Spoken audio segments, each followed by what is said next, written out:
Apologies, everybody. I guess I didn't remember the 27th night of September. I just remember the 21st. I blame Earth, Wind, and Fire.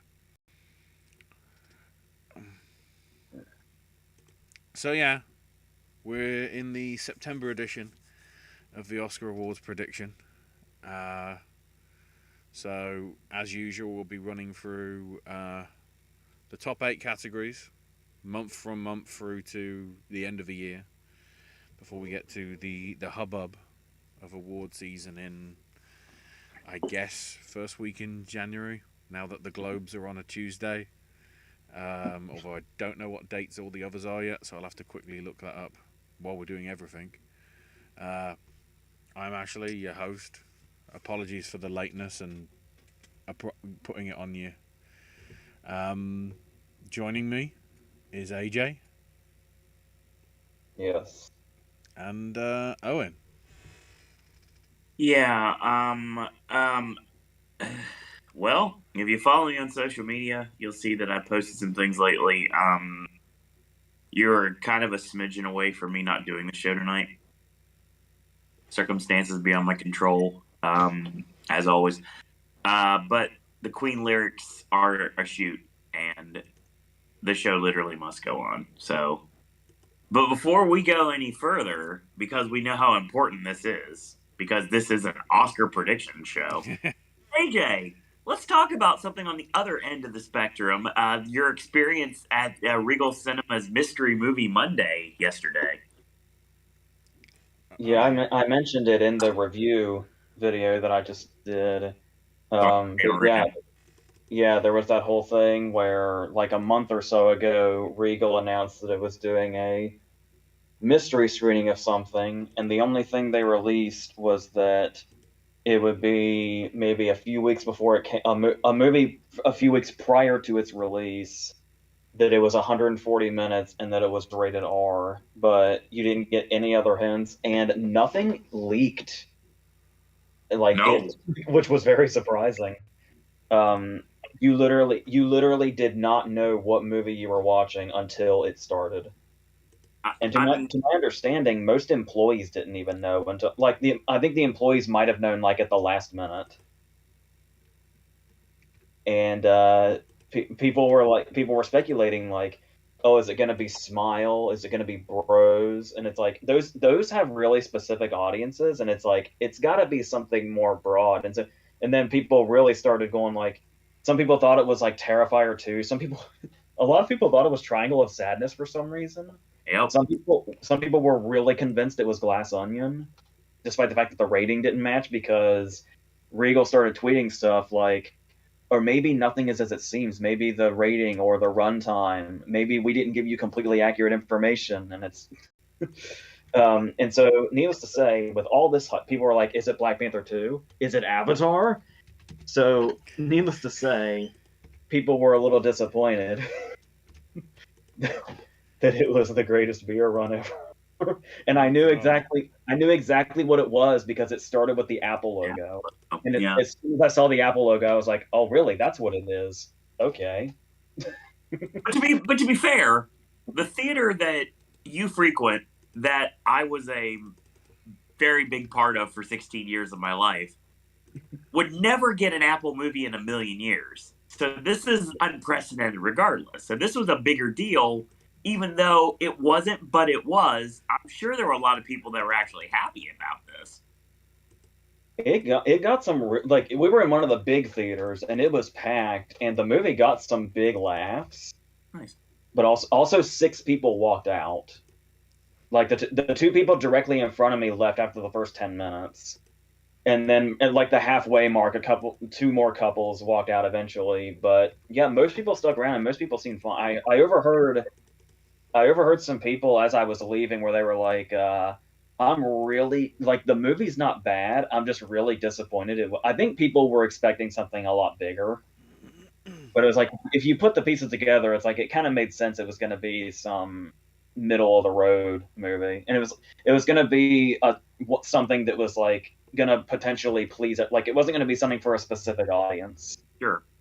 And it was Halloween Ends was another popular guess, and it was like, wait, it probably wasn't going to be a horror movie, and it probably wasn't going to be a sequel. The, So the the one I heard a ton about, like that wasn't even that you didn't even mention when you were talking about the possible clues, was Amsterdam. yeah, I remember when they first announced this is what they were doing. Everybody assumed it was Amsterdam by the rating and the runtime. Right. And what's really funny is I was so convinced that it was Amsterdam that like the only reason I even got a ticket to it was it's like, okay, I'll get Amsterdam out of the way early, and then I'll have time later. And then it's like I almost keep forgetting, oh shit, I still have to go see Amsterdam next week. You mean like that random House of Gucci screening you got to watch at AMC out of nowhere one night? Yeah. I was like, all right. So it's interesting, and it also ties into something Ashley has always dealt with here too, is the fact that you get a lot of mystery movies in the UK as well. Yeah, I haven't been able to go to as many as I want to, but Right. admittedly, because obviously AMC is technically the same company as Odeon Yeah, that have been doing it for a while. certainly. The one thing that it does differ is they do actually give clues, which Yeah, do I remember you would give us that. You would give us the Iggy about special like 3 clues they would put on their Facebook they page, put like yeah for they what they put could they possibly put be. clues up to actually give you an actual sort of basic hint. The big problem I remember with the one is when they gave a lot of clues that seemed to point towards what was it, Terminator Salvation, I believe so. and then it turned out to be Up, Oh, that's even better. which God. riled up a lot of people because they already had pre-booked it to see with their kids because you could pre-book it. Yeah. So why would they want to sit through it when it'd be easier to sit through it with the kids, sort of thing, and just enjoy it as well? I watched that movie on the deck of a cruise ship. Oh, the That's a last shoot. one that I didn't go to, it was a horror one. It was that, is it called? I can't remember. It was recently reviewed on Bloody Empire. Um, Probably here like too. the horror film with the the giant bird egg or whatever. What? Yeah, that's the thing. It's a No, lot no, of that's a people. A good lot of movie. I people don't walked know out what because you're they talking never heard about. of it. Hatching, it's called. Nope. But it sort of nobody was interested. But those that actually did stay got a weird ass thing. um, I That's a know technical term. though that my more local VU, although I think it's VUs all around the country, is now partnering with the BFI to do early preview screenings. And annoyingly, the next one clashes with like local parish council meetings, so I can't go to it. But they are doing an advanced preview in like a normal cinema, not an art house cinema, of Triangle of Sadness, and I am annoyed. I saw that trailer the other day. I'm annoyed too. We'll get there in a minute. And I guess we'll find out if Regal's going to keep doing this or not because I got an email from them today, and I haven't done it yet, but it's like, take this survey and tell us about your mystery movie experience. And Oh it's like, no. I'm guessing the outcome of these surveys will decide if they do this again or not. Oh wait, Regal Cineworld, but they also do mystery screenings, so Yeah. it's just But Cineworld is nowhere near me. so yeah, so Ashley's got Well, experience, AJ's had experience, and now I need to get a mystery movie at some point. I've yet to see a mystery movie, so maybe I'll get one somewhere down the line. well, we also talked about the fact of the area in which I live. Just just for the sake of the chaos, a part of me wanted it to be Bros. Yeah. I see that trailer Imagine, this time yesterday. imagine being in a full. The analogy I used with you was it would have been like the cage match scene at the end of Bros. Oh, Straight Dave's amazing. I love that character. I don't care. It's one of those weird things. It's like I get a lot of crap for like and I'm going to what I'm going to say before I say it, bringing up the fact that I hate the movie. The movie's absolute garbage in every way possible. But for some odd reason, that character that name, I never can get it out of my head. That's Horace Dick.MPEG from Sex Drive. So Miss March. Yeah, oh, even worse. That's one of my worst movies of all time. So, but yeah, I hated that movie, but I like the name. I don't know why. I like the character name. It just kind of stuck in my head. And I think that's what it was intended to do. Speaking of things that get stuck in my head, I had a movie day yesterday myself. It's all "Don't Worry, Darling." Um, I'm not going to elaborate. I've kind of got a bit of a kinship with Florence Pugh now for lots of reasons. Some of which you know about, some of which you probably won't for many, many years down the line. But I will say that everybody is bagging on the movie. I'm not going to, and I won't elaborate any further. I enjoyed it for what it was. You want to elaborate any further because it's a very hard movie to defend, I imagine. It's hard to defend. Huh? And I wish you luck. I'm glad I don't have to.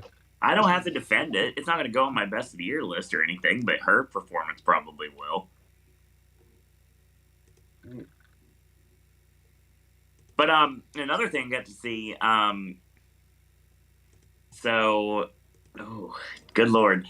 So AJ's been telling me that Ashley's been talking something up like something fierce for the last like several like shows and everything, and he's really excited about seeing something in the theater soon. I don't know if he's got a chance to see it yet. Uh-oh, what? Is it Paddington 3? It will happen. No, a certain documentary. Oh, the Weird Al one? The word weird is in there, yes, but it's not exactly the title of the movie. I can't wait for the Weird Al movie. You have to elaborate because I'm trying to... Well, considering the fact I don't watch the programming, I basically was given this information from AJ that you've been talking about this movie on here for a while. What, Who Killed Captain Alex? I'll keep talking about that. So I got to see Moon Age Daydream yesterday, Oh, and my God, I'll say right now, I'm not on drugs. I've never been on drugs in my life, but now I feel like I know what it feels like to be on drugs. Oh, have you not seen Altered States? No. And I'll tell you right now, we're talking like good, like Nate Webb drugs, straight up. Like things that make Spider Nate Webb do what he does in the ring back in like 10, 15 years ago. Stuff that Nick Mondo would have done, like, it would make him do stuff like that. Not to say he does that now. Nick Burns is a great guy. But the thing is, it's like, I mean, it's like, I've never been on an acid trip, but oh, I feel like I have now. And if you're a Bowie mark, oh my God, I implore you to watch it. It is fan-freaking-tastic. It's long. It's really long, but it's worth it.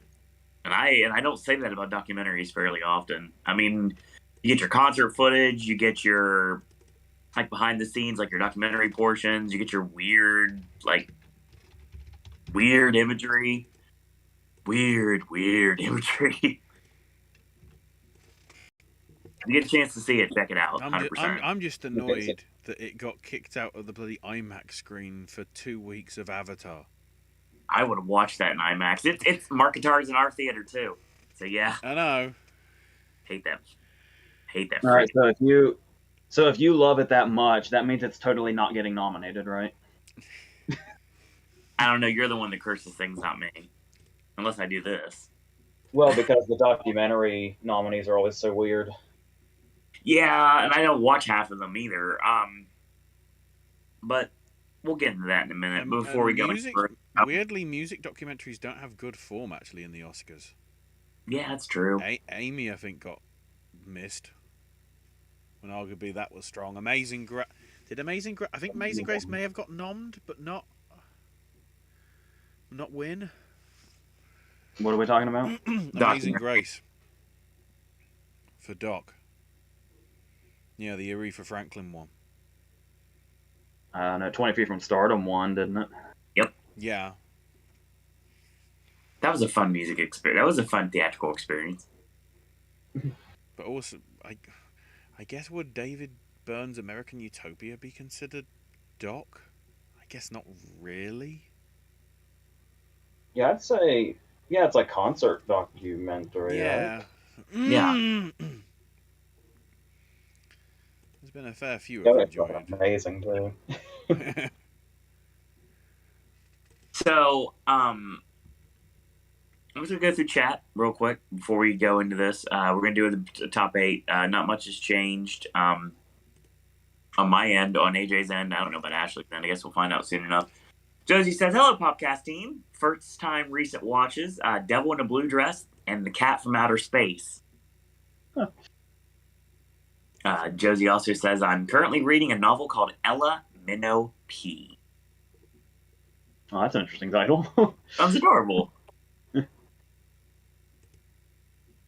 Josie said, "Get Penn and Teller to host and present the Oscars, please." Yes, yes. Oh my God, yes. Why haven't they had the opportunity to have them show up at an Oscar telecast and do some sort of a trick or a bit, and then presented an award? Like Penn could have pulled the Oscar envelope out of Teller's chest or something. It would be too entertaining, maybe. It's on Yes. ABC. They wouldn't allow that. They've got to have an Oscars cheer moment. Josie says, "Thoughts and prayers to me." Yeah, I'm in a little bit of a hurricane ski right now. Thankfully, by the time it gets to me, it's probably going to be kind of dumbed down a bit. At least we hope so. I'll shoot you guys. I've already been we've called off work for the next 2 nights. So all the Central Florida parks are closed for the next 2 days. So yeah, that's a thing. Which means as long as I have my wits about myself as well as power, I'm watching AEW tomorrow night and getting paid for it. This is Just make sure you don't play a game of bodies, bodies, bodies. That's no, not- but I'm extremely sick and tired of people coming through with those light up necklace gimmicks on, and that's the first thing that pops in my head every single time I see them. I was like, I just want to scare you harder because I hate that aspect of that movie so much. Josie also says, "Saw See How They Run on Sunday with my mom. We both loved it, and she just rented Altered States. What a coincidence!" Oh, that should be fun. Spencer Reed, congratulations on getting a new full-time job. He starts Monday. Nice. Nice. You too, Spencer, can strive to own as many Blu-rays, DVDs, and Criterion Collection as Brian does.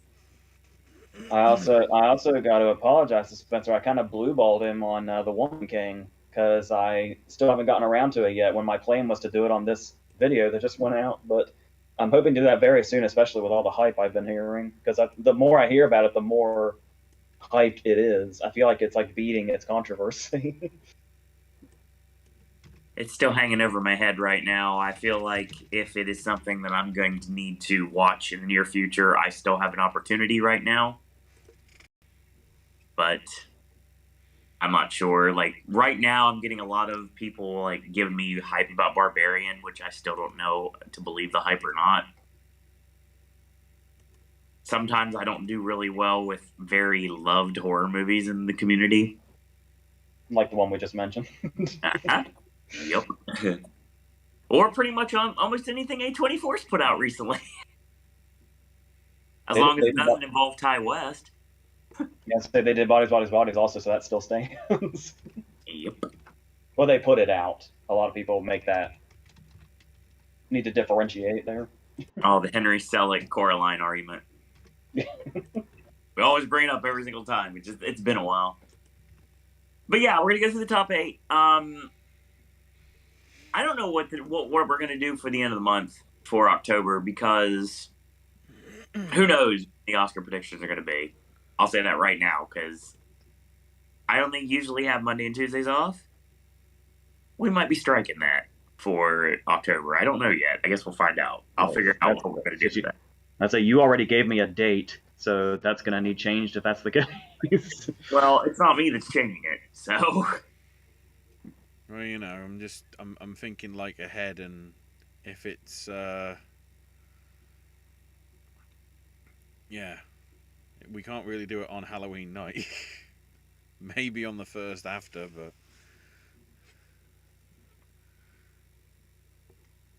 I'm not sure. But I think have we got enough time to talk about state of the race? Has enough Not happened? very much, because of circumstances beyond our control. We are in an extremely crunch time frame right now. Yeah. Is there much that's happened? Michelle Look, Williams if people, is the only thing that comes to my mind. I say if people have been here for the other videos, we pretty much are caught up. It's just the whole thing of Williams went leading, Banshees went original, and Bardo and Empire of Light and The Sun took a lot of hits at the festivals. Is that it? Yeah. I'm totally good with that. Let's go. And we, the because we're now at the end of September, we're beginning to get the submissions through for the internationals as well. I saw yesterday that Argentina have selected Argentina 1985, which I think is going to be on Amazon as well, like in October. So weird that Amazon's actually getting behind a possible Oscar contender there, because I've heard good things about it. So yeah, with that, let's roll into these top 8, starting as ever with the adapted screenplay. All right. So when we were talking about Empire of Light and Bardo and The Sun taking a lot of hits, people immediately start asking, so what are you taking out? Are you taking everything? Are you taking them all out? Are you taking everything out? Are you just striking them from the record entirely? The way I worded it to Owen earlier was, I have neutered Bardo and Empire of Light, but I have not put them to sleep. Yes. I really hate to say this, the movie that I completely got scared away from was The Sun. The Sun is the one that I took out completely. Yep. So, with that, for adapted now, I've made 2 changes. Because obviously I ran away from The Sun and Banshees moved. So, so with that, I have Glass Onion, Living, She Said, The Whale, and Women Talking. Glass Onion got a really nice boost at TIFF, I feel like, with that runner-up award. And I'm still going to stick by this Living thing. I don't know, how much we really know about Living right now. But I'm just kind of hanging on to... it's just one of those things where I'm just kind of going with a feeling. At first I had said that The Whale was maybe just going to be an acting showcase for Fraser. So I think Fraser's the only thing I put it in for last time. But I've upped its game a little bit. I didn't go all in on it, but I've upped its game a little bit. And so this felt necessary, especially since stuff that's based on plays tends to do well as far as getting in here. And she said, I think, is still unseen, right? As far as I know, yeah. I think so. And obviously, Women Talking seems to be doing as well.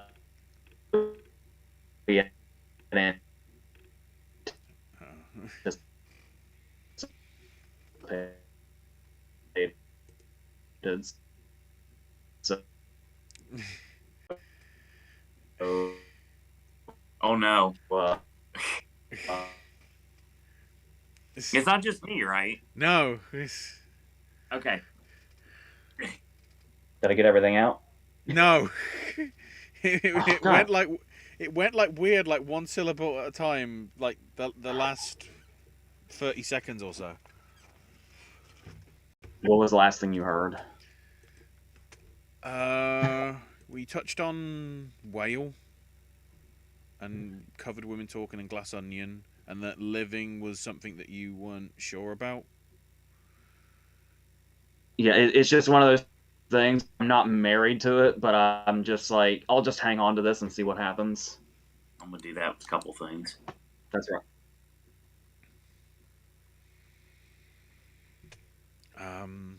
it's weird from me because I have Glass Onion, Knives Out Mystery, Living, She Said, The Whale, and Women Talking. Um, Well, Sun moves out because I feel worried about that. And I want to give Living more of a chance because just as similar as Sun is from an established author, Living's at least modern version is Kazuo Ishiguro, and good to see him doing screenplays again for like being out for. I mean, he's done books, but like he hasn't done screenplays for I think a decade or two. So, and keep hearing good things about that. That's one thing that I am looking forward to, probably more than anything right now. But my likelihood is it isn't going to be on at mine. Although the fact that they've got a Woman King coming, I guess, is something that I might give me hope. But yeah, those are my 5. yeah, the acclaim is getting so high that I was toying with the idea of, do I do anything with the Woman King or not? And yeah, so I guess we'll see what time says. Doji said, still wish Banshees was unadapted. That category is weak AF. What about the possibility of spoiler alert? The hero dies in. Take a shot. Spoiler alert: the hero dies in adapted script. Since Jim Parsons could be in talks for lead actor, not possibility. I wouldn't rule it out. It depends, sort of. It's September. I wouldn't rule out anything at this point. What I will roll out is the fact that I'm not going to copy you guys. Yeah, the sun has been silenced in every way possible. I don't know if that's going to come back and haunt me or not. Banshees moves out because it's original now, so obviously it's got to go somewhere else. We know where that is, and it's not going to be not on my list. So yeah, it's replaced by The Whale. I think The Whale is something that's going to be a strong contender, and I went a little bit more heavier on it this time around, and I'm going to continue that. I think the movie that I know AJ doesn't want to go in on it because it's too good to be true, but we could live in a world where both Glass Onion and Top Gun Maverick get nominated, and I feel like we are going to be in that world, and I'm going to stick with that until something tells me otherwise. She Said and Woman Talking are pretty much no-brainers at this point. But it's September, so who knows where we're going to go between now and then. It's adapted. Adapted's always kind of a dumpster fire. Both screenplay categories usually are. I feel like at the beginning of last decade, adapted was the place to be, and then something happened and original started breaking out again.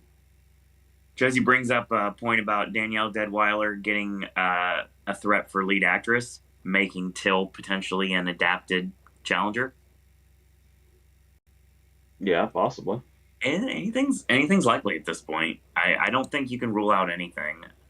The only thing you can rule out are movies that are not coming out this year or this season. That's the only thing you really can rule out. Let's talk about original screenplay, shall we? What did I do here exactly? I made 2 changes. Yeah, I took out Bardo and Empire of Light, which, like I said, will not necessarily be regular occurrences, but it happened here. So now I have Babylon, The Banshees of Inisherin, and Everything Everywhere All at Once, The Fablemans, and Tar.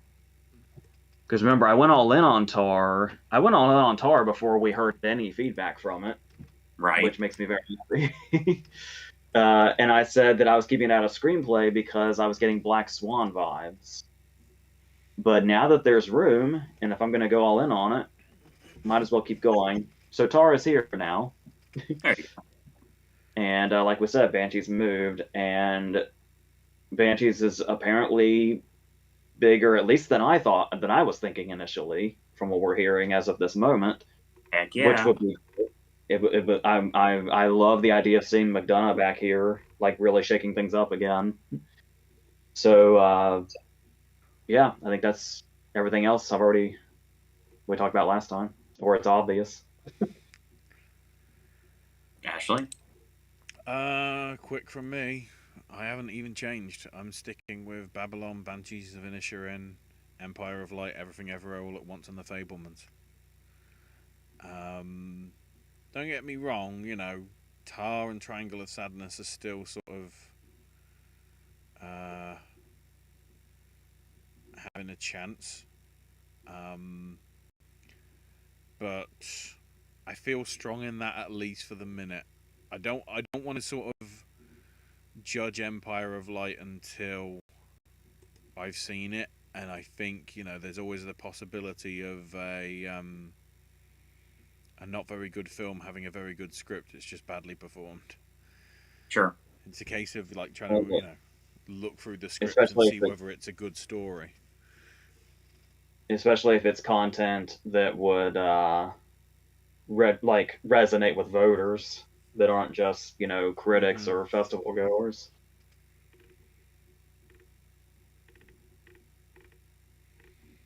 So that's my 5. Well, I had to make one change, obviously, because of the Banshees switch ski. So I had to do something different. So the gimmick this season, of course, that I'm riding on is the Bardo thing. So, I mean, we're riding on that. And I thought about like pulling what AJ was talking about, and like kind of like pulling back a little bit on it. And at least for another month, I'm not going to. There's one thing I changed, but other than that, it's kind of stayed the same. Original screenplay lineup still the same, with one notable exception.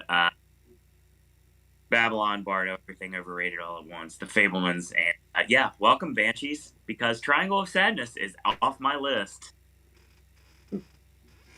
I feel sorry. I'm glad AJ doesn't watch trailers. That trailer has way too many vomit scenes.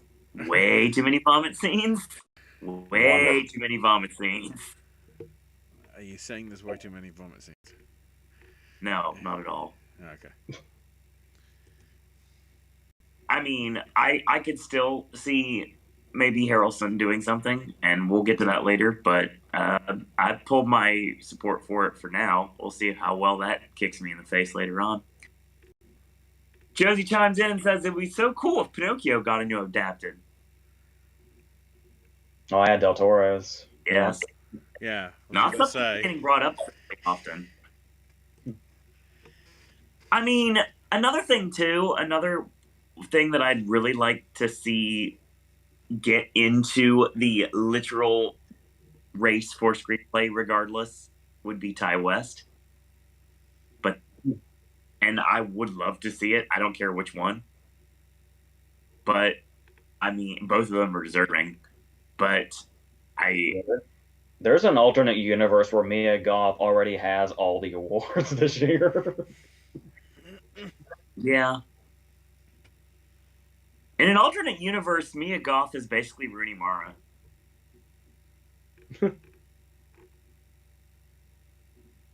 And that alternate universe, a movie that was that was not a documentary, but really wouldn't have won Best Picture on Justice. And we move forward. Speaking of Tar, I also watched In the Bedroom. Brilliant. Yes. So yeah, and we continue a chat as we progress, but we get away from the screenplays, we're moving to acting. Best Supporting Actress.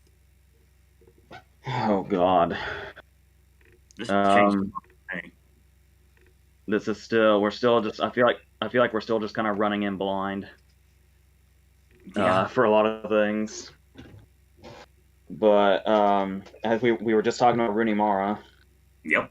I feel Owen, I feel like I'm having your problem now. I feel like I can hear myself talking. Hopefully that's not annoying. If I say more, it might mute it. I made a couple of changes. Once again, obviously, Williams moved, so changes were necessary. Yep. In one case, I kept the movie, but I replaced who I had. I was going to do that, but I didn't yet. I might. Because there are like nearly everything here has multiple options for the same movie. There are so many movies that have multiple options for supporting actress. Hang on, get the aerial out. It's kind of crazy. It's like most of them. Any of these could be interchangeable with co-stars from the same movie. Right now, I'm almost positive this will be the category that probably changes the most as the season goes on. So I'm not even. I say this with no conviction whatsoever. Right now, I have Jessie Buckley for Women Talking, Claire Foy for Women Talking, Lee Jun Lee for Babylon, Samantha Morton for She Said, and Sadie Sink for The Whale.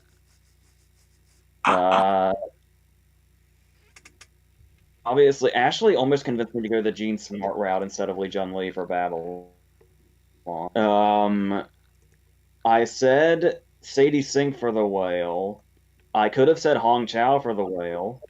Apparently, Samantha Morton is also in The Whale, as well as She Said, which is the movie I'm sticking with. Because I said, when you read She Said's book, if they didn't like cut it down, Samantha Morton has a really powerful role in that movie that could kill.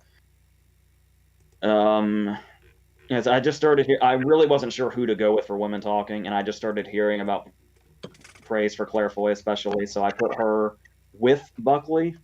And then there's the idea that I didn't go at all with Everything Everywhere All at Once, and that could be the daughter or Jamie Lee Curtis still. So, and I'm just going with 5 right now, and it'll probably take time, with the exception of maybe Jessie Buckley will probably stick around, and I guess we'll see if I can get talked out of Lee Jun Lee or not. But yeah, so that's where I am. Ashley, did you change the region before we started? Yes. Just trying to see what the issue might be. Yeah. I made sure I did that beforehand. So Okay. a couple of Can changes. you at least tell me what I'm saying? We got the 5, and we got most of your spiel afterwards. It was the bit at the start where it took about a minute for you to say it's open. Right. Mainly in the respects of like multiple women in the same film getting in, and as you meant, you had women talking, 2 nods in there, which of course, precedence has been set before. So I've only just about kicked out Vanessa Kirby for The Sun, because I think that might be the only thing that I've heard relatively good things about in terms of her performance. So that's the one that I'm not sure on. And I've took out Angela Bassett for Black Panther, because I don't feel confident in it yet, because Disney have not got a good form yet this year of delivering on its Phase 4 films. So instead, I have Jessie Buckley for Women Talking, Lashana Lynch for The Woman King, Janelle Monáe for Glass Onion, Sadie Sink for The Whale, and Jean Smart for Babylon. I feel the stuff I've heard about Lashana Lynch wants me to put her in there more so than Viola Davis, because Viola Davis is producer as well. And considering some of the criticisms of that film, I don't feel confident in that. Spoilers for later, but enough praise has been put on Lashana Lynch's stuff that I hope this is like a BAFTA Rising Star thing actually paying off the following year. Rather than Kristen Stewart taking 10 years to get to Diana from Twilight. And yeah, Janelle Monáe, heard enough good things from TIFF that I felt I had to put her in there. Although, it is weird how, like, quite a bit of a trailer for the Knives Out sequel does feel sort of like Bodies, Bodies, Bodies, and that it's just a big party at a sort of fancy place, which had me a little worried. But I have confidence. Rian Johnson usually delivers goods, so. Yeah, I don't think you have anything to worry about that movie at all. Oh my dad, lots of things have came up. I do have a question real quick. Mhm. Are the technology gods playing a prank on us? Because we started this video and we just bullshit for like half an hour with no technical issues, and now that we're talking about what we actually need to talk about, we're all fucked up. Is I it? hope not. Is this what it? Ashley, you've got access to the chat, right? Mm-hmm. Good answer. Yeah, you can go. Welcome. Well, I'll do Josie's comment if you want to drop Smurfy Boys one. Welcome back, Smurfy Boy. It's been a while. I'll say Josie's stuff first. Josie says Todd Field is really good at building tension to a climax. Less of a major bang, smaller than you expect, yet still impactful. You think we'll get 2 women for women talking or only 1? You know, I feel like I do this every time. I feel like it very well could be the case. At least that's on my end. We'll talk about that in a minute. With Williams moving, Dano and Rogan not being a showy and Judd Hirsch being a smaller part, can you see a world where Fablemans get 0 acting nods?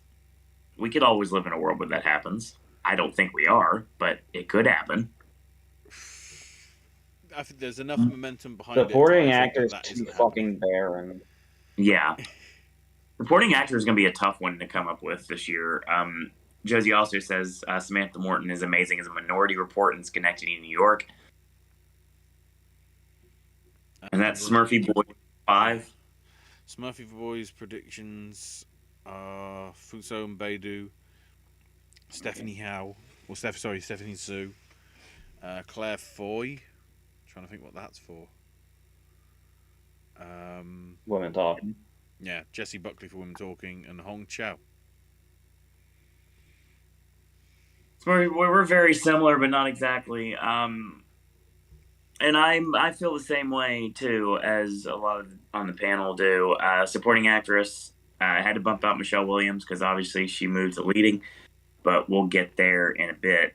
So yeah, I have her replacement is Claire Foy for Women Talking. I also run Jessie Buckley for Women Talking, and I'm still running Jean Smart for Babylon and Janelle Monáe for Glass Onion. But my newbies to my list would be the fact that I moved in Hong Chow for The Whale, replacing Laura Dern. Not necessarily comfortable. You're actually starting to talk me out of it at this point. But, I mean, I guess we'll see where we go. It's going to be a tough category to predict this season. Michelle Williams, I could have probably just ran away with this without a problem, but now she had to put herself in the actress race, and now she may have a problem. Several problems. We'll talk about that in a little bit, including one that I don't want to be there, but it is. Speaking of things I don't want to be, but are, Best Supporting Actor. I'm trying to remember the last time I felt so stranded at sea doing these. What's your favorite category, too? Yeah, because supporting actress feels like it's all over the place, and options feel like they're so limited in supporting actor. Am I losing my mind? No, but I mean, there's a lot of people I'm not even considering that a lot of people are going all in on. Yeah, You're because talking about one in a minute. Oh no! It's happened again. Damn it. because Go ahead. Go ahead. Yeah. because I hadn't even really thought about the fact that Dano apparently hasn't been getting like a lot of attention or anything, but it's like, I mean, who else? I mean, yeah, there's Hirsch in the same movie, but yeah, once again, we're gonna double up on movies, I guess. But since this director just pulled off a double nom in supporting actor, I feel kind of okay, but still not real. I don't know what the hell this category even is, but for now, based on very little, can you still hear me? Yeah. You're good. Okay. Paul Dano for The Fablemans, Brendan Gleeson and Barry Keoghan for The Banshees of Inisherin, Ki-Hee Kwan for Everything Everywhere All at Once, and Ben Whishaw for Women Talking. Because who else? Judd Hirsch, maybe. I mean, every now and then I hear Woody Harrelson thrown out, but not a lot. And I don't even really have much faith in Triangle of Sadness right now. So who the fuck knows? I feel. I don't know. Maybe I'll get more confident in the next categories, but the supporting categories, I'm just lost. So there's too many in supporting actress, and there's not near enough in supporting actor. So I don't know. All right. My only switch is Don Cheadle drops out. So alongside now, Paul Dano for The Fabelmans, Brendan Gleeson for Banshees of Inisherin, Woody Harrelson for Triangle of Sadness, and Barry Keoghan for Banshees of Inisherin. I have Mark Strong for Tar, which I just noticed that Josephine actually did brought up. Mainly because Mark Strong is a good guy, and I like him. This is the Jason Isaacs route because it's the Mark Kermode and Simon Mayo thing. But I've heard good I've heard enough good things about that film that Tar's beginning to move into some of the more significant ones that it's eligible for. Right. Smurfy Boy drops his 5. Quan, Pitt, Hirsch, Gleason, Wishaw. Yeah, Smurfy Boy, we're very similar. There's one change there because I'm not going there until I'm forced to.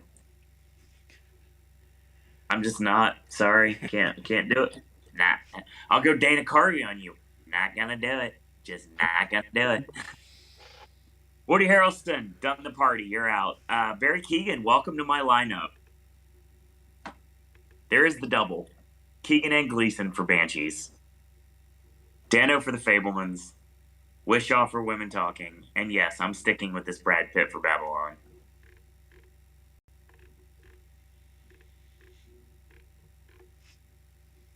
I know what you're saying. Owen, you let your words get eaten. Well, it already happened when the season started anyway, so I might as well just deal with what's going to happen with that movie. And supporting actor probably will happen, but I'm not giving it this slot until I absolutely am forced to. That's how petty I am. Best actress.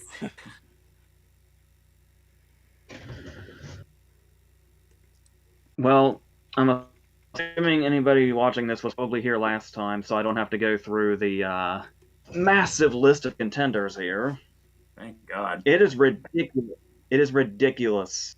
It is ridiculous how many contenders are in this category this year. Now Michelle Williams screws herself by putting herself in this group.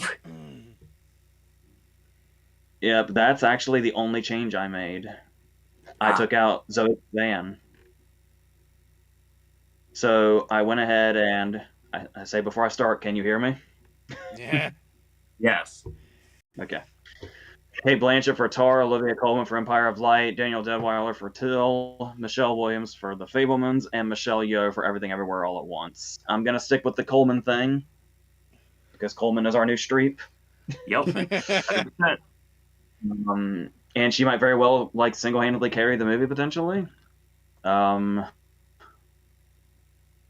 think everybody else pretty much speaks for themselves. The only other person I really considered that I didn't mention in that massive list before was Viola Davis. Where are we? I don't know, but I thought I heard a random dog bark out of nowhere, and I don't know that's random as all get out. I had said there was the long list before. The only other person I would have added to that list that I would have considered was Viola Davis. Yeah, I heard you. Well, okay, then I went the taking out Zoe Kazan for Michelle Williams route, and that's all that happened. So yeah, but it could be like 15 people. So Ashley, go ahead. Tell me if you've heard this one before. Kate Blanchett for Tar, Olivia Colman for Empire of Light, Daniel Deadwyler for Till, Michelle Williams for The Fabelmans, and Michelle Yeoh for Everything Everywhere All at Once. Dang it. Yeah, I moved Blanchett in. No, I moved Michelle Williams in, I think. Just because how much acclaim that performance is getting and how they're really wanting it to be leading. There's a whole thing about, you know, That the last time a mother has been considered a lead is years, if not decades. So yeah, Emma Thompson had to go out, but she was going to go out eventually.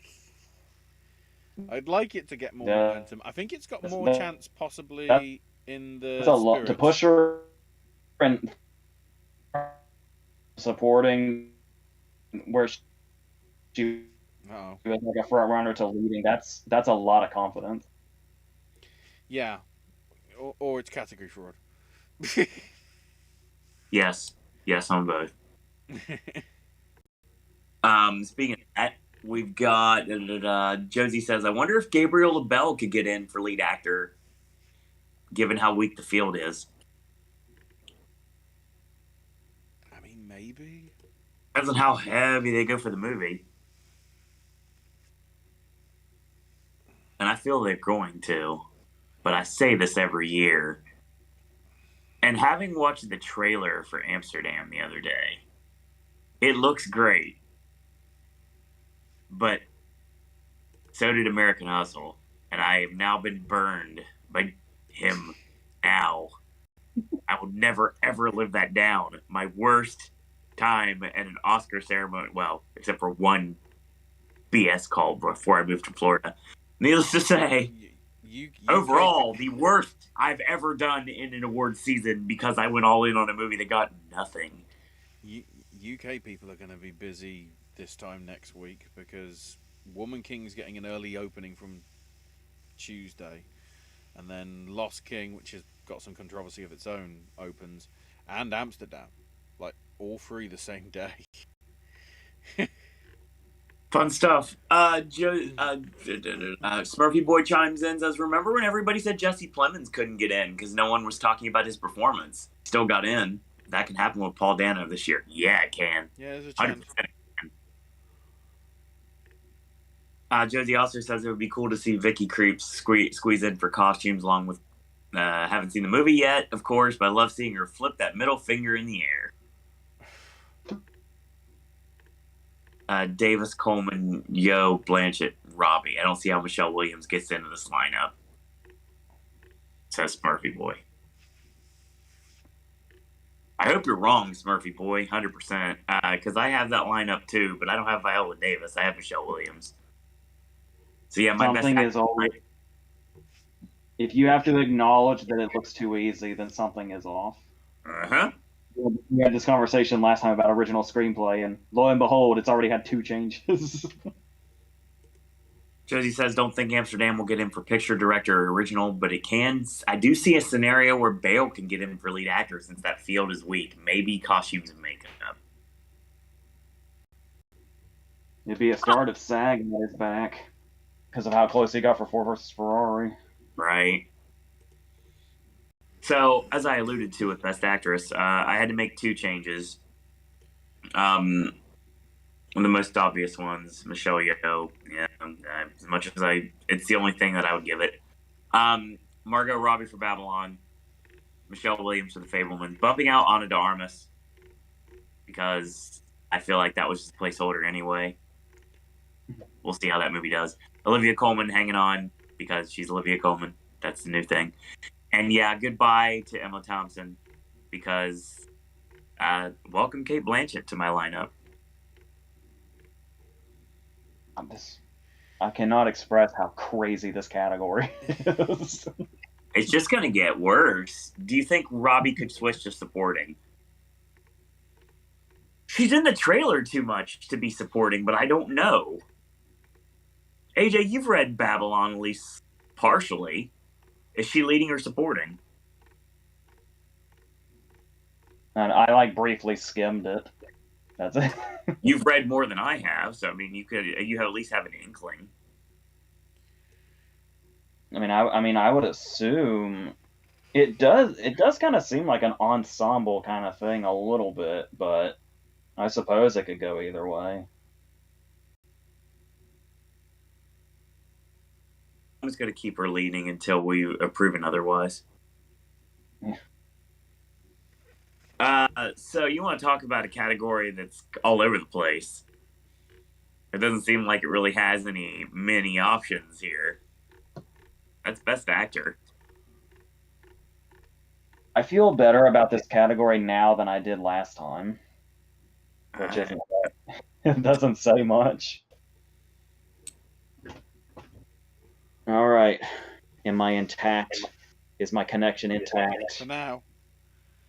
So far, yes. I went against all my skepticism. Hello, Austin Butler. Yes. Welcome. Since Hugh Jackman isn't here anymore, I kind of went against the Hanks thing too, because that was just kind of a Hail Mary. I have nothing else I can really put here because I don't have faith in Austin Butler. But I'm going to ahead and do this Austin Butler thing, as well as Colin Farrell for the Banshees of Inisherin, Brendan Fraser for The Whale, but not Bill Nye for Living, and I'm sticking with the Song Kang-ho thing for Broker. Sorry. I don't really know how to explain much of that I haven't already. Today, the internet connection today is just sucking the life out of me. My patience is at an end. I'm just You take it home. Hugh Jackman's fault. And I'm psyched. I'm fucking psyched that like Colin Farrell's like in this conversation. I didn't have him before because I wasn't sure how well Banshees was gonna do. But yeah, if we can right it wrong and get Colin Farrell in for a Martin McDonagh movie, holy shit, I would jump through the roof. So let's make that shit happen. Let's do it. It's gonna happen. We're gonna build it into existence. Ashley, what's your 5? My only switch out is Hugh Jackman kicked to the curb, and in comes Colin Farrell. Yeah. Alongside Adam Driver for White Noise, Brendan Fraser for The Whale, Bill Nighy for Living, and Song Kang-ho for Broker. Because there needs to be some international film that involved in the top 8, damn it. You know, I mean, every time that I sit back and I listen to you guys talk, I feel like I know for a fact you don't like kibitz or anything. So if you say the same thing, obviously you're both on the same wavelength from a different perspective. I'm just not there. I'm just not. I'm trying to throw like shocks and curveballs into this year. And I'll continue to do so. Smurfy Boy says, I think Coleman could miss, seeing she might be the movie's only nomination, whereas Tar, Everything, and Woman King, and Fablemans could get other nominations. This is my issue with the internet. A lot of you people are relying, not saying everybody in chat, but a lot of people are swaying a bit too much on Rotten Tomatoes fully. I don't care about that. Or Metacritic or whatever. Bearing in mind that obviously Bohemian Rhapsody got multiple Oscars.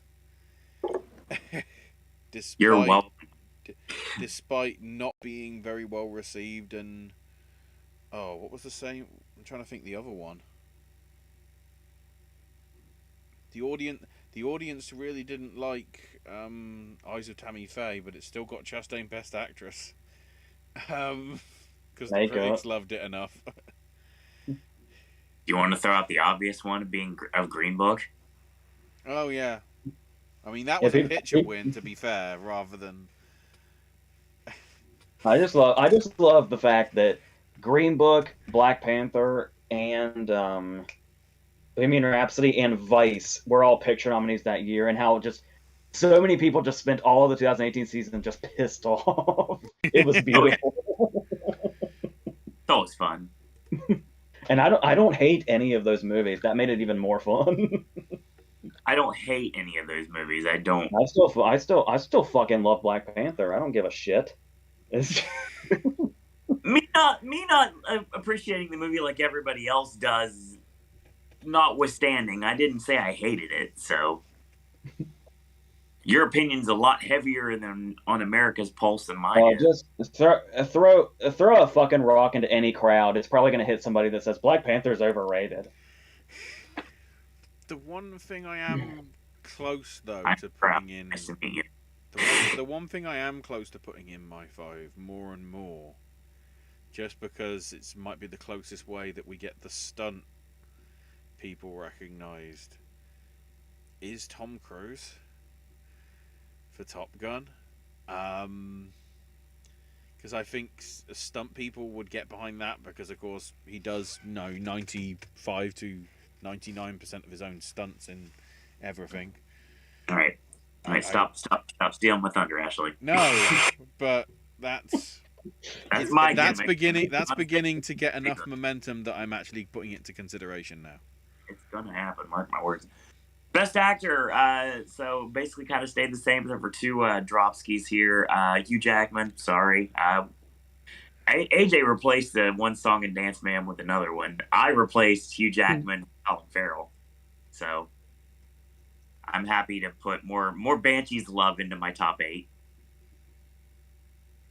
And this is the only time that I went with the whole the cutting a little bit. Like I didn't neuter the movie like AJ did. I kind of just cut a little bit right off the top, like cutting off like the hair of Samson, like right off the top, and not genuine Jock Samson either.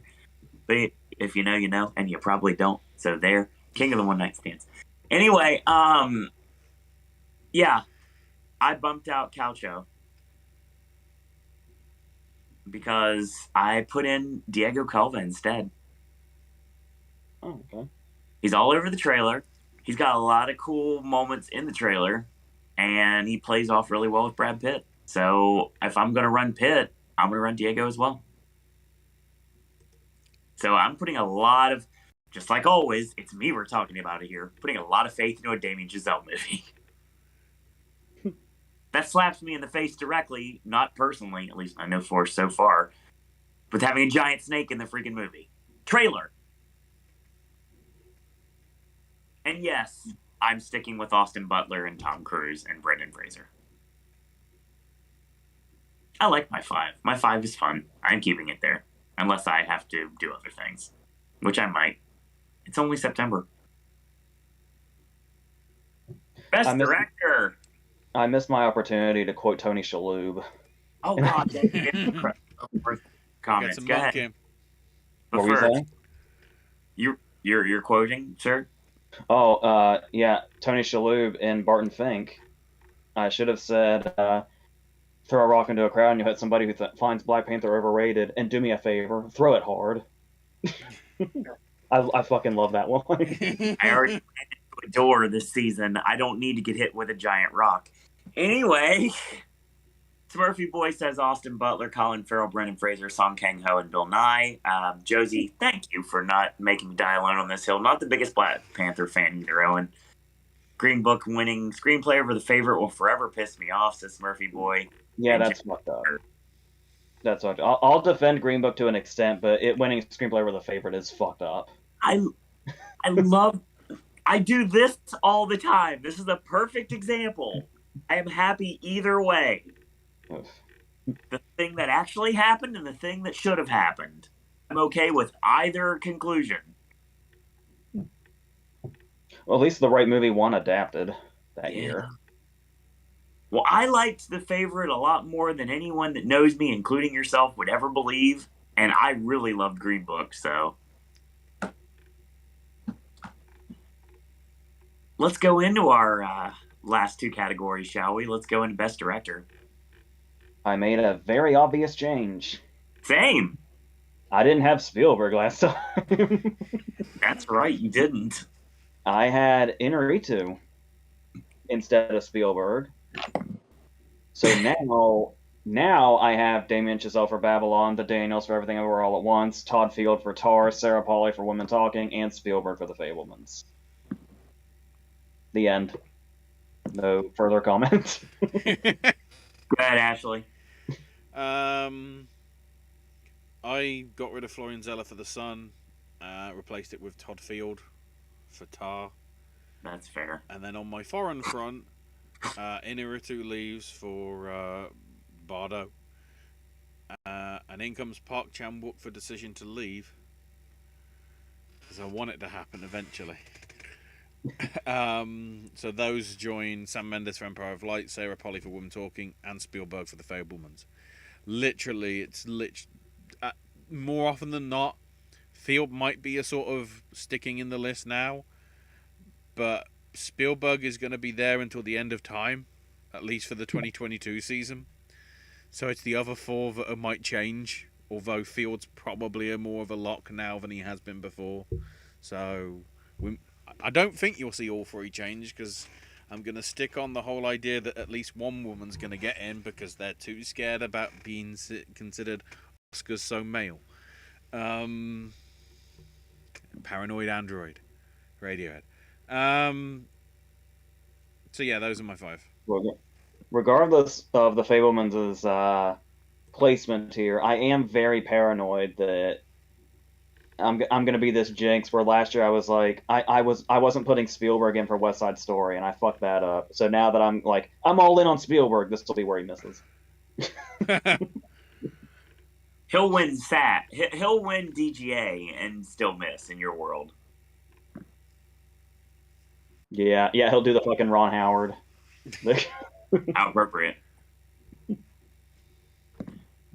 Yeah, director only changed one bit. Florian Zeller is out because I think the smart money is to take the sun away as much as you can. Replaced by the person that should have been in the first place, Mark McDonough. Yeah. I want this. I will listen to it. It will happen. I think I'm still burned by his 3 Billboard snub. Is why I didn't go with him. Yep. And I was very close to taking Inarritu out, but I kept him in for another month. So Bardo rolls on, at least in the director lineup. But yeah, there's a lot of people talking up other things, and just like Sam Mendes always jumps out, and I'm like, no, I'm not going there. And I just I refuse to run the Daniels unless I absolutely am forced into it. So that's another thing too. So yeah, that's not happening. It's not ending up in my 5 until I'm forced to do so. So yes, more pettiness. Don't care. I've had a rough week. Anything in chat that we can talk about? Oh yeah, who would have thought that guy who played the piano in Eyes Wide Shut would later become a master director? Yeah. Wow. Smurfy Boy says Daniels, Spielberg, Cameron, Polley, and Coretta. By the way, you know what's really funny about Todd Field and Eyes Wide Shut? What's that? For the longest time, I thought he was Fisher Stevens. Wow. And on that note, we are moving on to Best Picture. Can you imagine if Fisher Stevens, all people, was in Eyes Wide Shut? Jesus. I mean, he is an Oscar winner in his own right, but still, just short circuit and shit. Heck yeah. What the hell did I change here? Did I not? Holy shit! I don't have your predictions in front of me. I just have my Hang on a second. I know I made a change. Yes. Okay. Yes. Okay. Yeah. Okay. I know what I made one change. And before I say these, by the way, worth noting what we were talking about before about how just because something isn't doing well right now does not mean the Academy won't still jump on it. Sure. And guilds won't start going towards it. We see that shit all the time, every single year. There's something that's looks like it's a big player, then it takes some hits in the middle, and then it will eventually come back sometimes. So that is why, despite the hits some of these movies have taken, I only made one change, and that was obviously I ran away from the sun. I did the opposite of Icarus. I just got as far away as possible. Nice. And I put the Banshees of Inisherin in its place, which I didn't have before. So that means that I have Babylon, the Banshees of Inisherin, Bardo, which I'm now realizing maybe I should have put in the screenplay I was putting here, but I'm guessing it could get maybe, if it just gets a few texts and a lot of passion behind it, in a 10 slot lineup, it could still do it. Right. And we know he still has passionate people behind him. Empire of Light, which, like we said, could resonate with voters who are actually in the industry. Then Everything Everywhere All at Once, The Fablemans, She Said, Tar, Top Gun, Women Talking. Still, fingers crossed for Top Gun. I'm still afraid that it's too good to be true, but please, if there's a higher power anywhere, of all the horror in the world that's going on right now, if you could focus on getting Top Gun into picture higher power, please do so. Crom, it's AJ. AJ knows how funny that statement really is, and he's the only one in this panel that does. Speaking of that, Ashley, what do you got for your 10? My 10 are Babylon, Banshees of Inisherin, Empire of Light, Everything Everywhere All at Once, Fablemans, Tar, Top Gun Maverick, The Whale, The Woman King, and Women Talking. If I was going to replace Barda with anything, it would have been The Woman King. I literally almost did that, but then yeah, with enough. There's always got to be one that's in the 10 that's controversial, and I think The Woman King might be it this year. It's got enough momentum to make it in. And I was talking about Bardo getting in on like Tex, and it's like The Woman King could very, very easily get plenty of Tex nominations anyway. Right.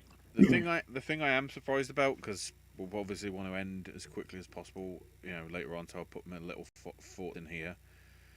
By the looks of it, looking at my local, this month I'm getting Woman King, Amsterdam, the Lost King or whatever on the same day, and apparently Banshees of Inisherin is coming out in October. So for once, we're actually getting a lot of like the ones that are in contention before January, rather than shoved in January to February just so they qualify for the BAFTAs. All right. Last bit of chat here. Nope, no one say anything. Oh, okay, that works. Best Picture. Two notable changes. Joining Babylon, Banshees, Bardo, Empire of Light, The Fablemans, Top Gun Maverick, Woman Talking, and yeah, that other thing that we're not speaking of. The sun's gone. Yeah. Well, I mean, yeah, it is nighttime. Yeah, the sun is completely gone. Yeah, just ran away from it like a deadbeat dad. Needless to say, it's gone. The Whale has replaced it, actually. I'm not doing anything with Empire of Light except for Coleman. So I feel that, like we talked about previously, that Tex could get it in as well. So I don't think it's a problem being there.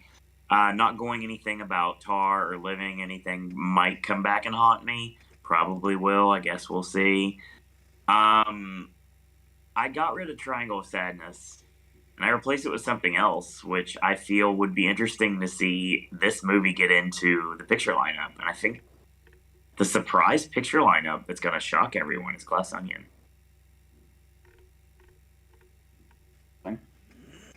I don't know if we have a world where Daniel Craig could get nominated. That'd be fun.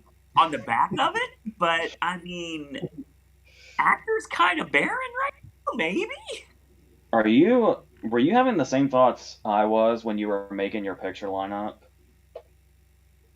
The question I kept asking is, what's Nightmare Alley this year? Yeah. One that just honestly really doesn't seem like it's here that much, and then it somehow both underperforms and gets into picture. I know what I want it to be, but there's no way I live in that world. I think that's how I'm treating Bardo right now, but what's yours? I wish it was Everything Everywhere All at Once. Oh, good luck with that. I know. You said what I wanted, and what I want and what's going to happen are two different things. If we lived in a world where I was in charge, Everything Everywhere All at Once would be Nightmare Alley this year, without question.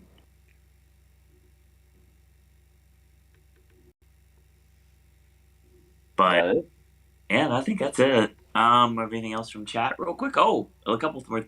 Sight unseen. If Pinocchio is great, it would be amazing if it got in through animation, visual effects, production design, score, song, and maybe adapted screenplay. Says Josie. Smurfy Boys lineup is everywhere: Babylon, Fableman's, Top Gun, Woman King, Woman Talking, Banshees, Tar, Avatar, and Broker. Please don't live in a world where Avatar gets nominated for picture. I Please. really thought about it because I really wanted to take Bardo and Empire of Light out, but then I just kept thinking like, well, I'd be falling into the same trap I'm accusing other people of falling into. So now Right. now I'm stuck with Bardo and Empire of Light.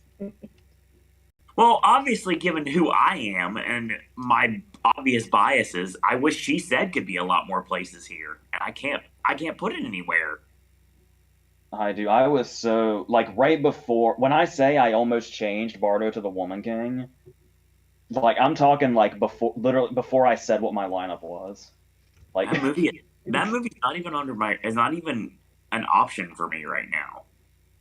yeah, I'm kind of thinking, but then again, that could just be now hype. That could disappear by the time we get there. Right.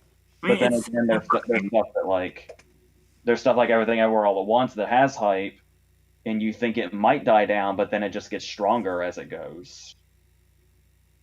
I think Get Out kind of really trademarked that for a while. Right. I mean, I'd love to see stuff like X or Pearl get nominated for something. That'd be nice. I mean, I don't think that's going to happen either. I mean, lots of things I'd like to see get nominated that won't. That's the way it's going to be. Like Marcel, like could get a screenplay nomination in another world. I think it might not be an option this year. Mrs. Harris Goes to Paris. I really want to see do something. It's not going to. Speaking of Jordan Peele, Nope would be nice, but that's probably not going to happen either. I would love to see a cinematography nod for Nope, but that's asking a lot, probably. Cinematography and visual effects both. Visual effects could be likely, actually. Yeah. Sci-fi normally does well. Get Batman nominated, please, at least for something. The problem is Avatar's probably going to make it in for special effects no matter what. Why? By get in, I assume you mean the win. entire film is special effects. Yeah, I feel like there's a lot of text we can already hand to Avatar. Fortunately. Oh, I'm not handing to them. I just want it to be nominated and not win any. I'm okay with that. That's fine. I love the fact that so many people online they re-release it because it's this big juggernaut and everything. Name me one quote or one character from the film. And everyone just says nothing. Well, there's Jake Sully, there's Colonel Quaritch. By the way, I haven't seen Avatar since like 2010. So I think the only reason I remember Pandora is because of the jewelry company. Hang on. If you give me one more second, I can probably tell you Giovanni Ribisi's character's name. Just give me a second. Animal Kingdom. So I think the only reason I remember anything about Avatar at all. What's Stephen Lang's line? They'll eat your eyeballs for jujubes. There's I See You. There was that whole thing. I'm really tired of that criticism that you have to quote something and know the character names because you can still love movies and that could... Because there's a lot of fucking movies and a lot of fucking characters out there. And a lot of lines. It's very easy. Have you ever, like, had something that you really liked and you're like, oh man, there was a really good line in that movie, but I can't quite remember what it was. That doesn't change the quality of the line. You just can't remember it. Right. Like, I mean, spoiler alert, Clerks 3 is one of the best movies of the year, and I don't care. I will not apologize for saying that. And at the end of the day, can I remember all the lines? No, but I laughed hysterically every time I saw the movie. We've got to give it 20 years, then it gets on the Penn and Teller get killed level of Are We Live? We'll get there. Because we are, but So yeah, that's your show. Yeah, pardon me. I sometimes I forget I'm on camera. I'm like playing with my lip or something during the show. I don't know idea why I did that. So yeah, if you were watching that, don't please. I Did you run through I, Smurfy's 10 or? Because I can if you want. I already did. Oh, okay. I I had a it's been a long week. So yeah, that's your show. Catch Up is being played on the network right now. We are a few from getting through a September. Lots of movie reviews, lots of verses. Hurting for the 80s is going to finally come to a conclusion. I've got a ton of sipping snacks that you haven't seen yet. A ton of voices video you haven't seen yet. You're not going to see that stuff till at least November. So we got that still to come. We got new segments on the network coming and like forthcoming in the near future. So lots of cool stuff coming. So yeah, get ready for that. The next. And who knows? Maybe just maybe we might get a California Part 2 before the year's over. I guess you have to wait and see. And the next Q&A being next Monday, the 3rd. Forgot my days right. That's probably good. We may have to start later, like at 8 or something. That's no problem. Okay. All right. I think summer school is the next week for PMC. Yes, summer school, and well, whether you have to send it to me directly, Owen, but of course that's when we're going to put our 4 together to find out what the role is pretty much for October and November. In terms of the other one, in terms of what we got there, and then we head into Christmas. You're talking about my Halloween themed version of which I know exactly what it's going to be, so it's not going to be a problem. I mean, you say Halloween themed. I'm hoping that mine gets picked last, so then it will be November time-ish. So yeah, that's your show. Thanks everyone for joining us tonight. Sorry about the late start. Sorry about me picking up my face for a while. I didn't realize I was doing it. Sometimes you just don't remember you're on camera. Got new hair now. Got new glasses, so you'll see those sometime soon. I actually got those today, so in 2 weeks I'll have them actually physically where I can show them off on the channel. Parker. Parker was his name. Giovanni Ribisi and Avatar. Yeah, that's right. See, when you said Parker, I either just think Spider-Man or the Tiger. That's it. Or the butler from Thunderbirds. What was driving me crazy is I knew it was something basic too. It's a pen. Reviews still to come. Barbarian and Pearl, they're coming soon. Lots of really cool verses are coming. Lots of original versus remake is coming. A lot of movie reviews are coming. Lots of AJ content still to come on the network. And so stay tuned for that. Ashley can be found on Twitter at @AshIsMyNameUK. Snack stashes forthcoming in the future. Mm-hmm. Again, if you want to leave a comment for AJ, or you're not able to make a live show, then you're able to chime in on one of our QA shows, which officially will get a name as of Monday. So you have to tune in to find out what that name's going to be. It's officially going to be named. It's going to be another name segment on this network. So yes. Whoa. Hi, Brian. Oh shit! Was he not here the whole time? He was not. No, what's funny, Ashley, can you chime in and say what Brian said first? Because I can't say it. Oh, shit! I can't even press show. There we go.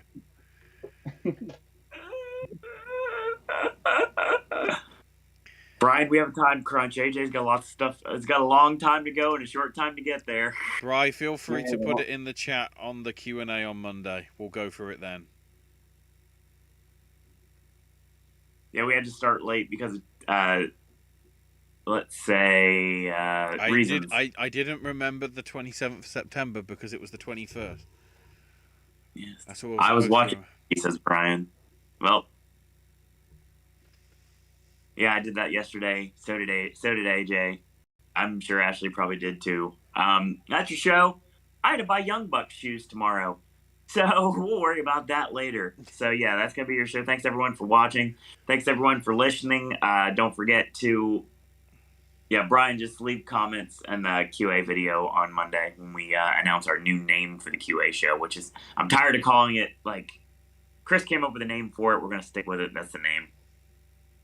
Plus I can brand it now too, so that's a cool thing. So I was watching Crude's A New Age.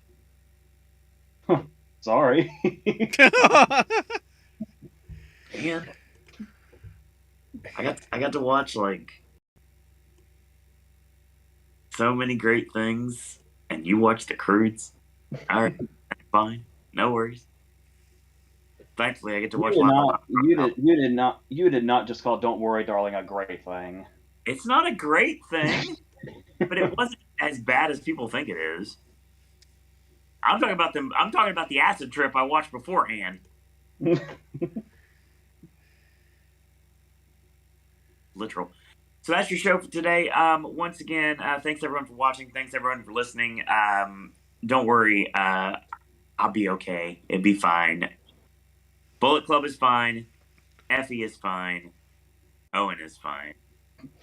Stream Funeral Grey, Stream Self-Sabotage. It's got a brand new remix with Good Charlotte, which has just got dropped. And F about it. Can't say the rest of the words. That's going to be opening with Black Bear. So they're touring with them right now. So yeah, listen to all the water parks. If you get a chance to check out a film this weekend and let us know what you think about it. So that being said, I want to thank you guys and girls out there for watching. Until next time, boys and girls. That's all we got to say about that.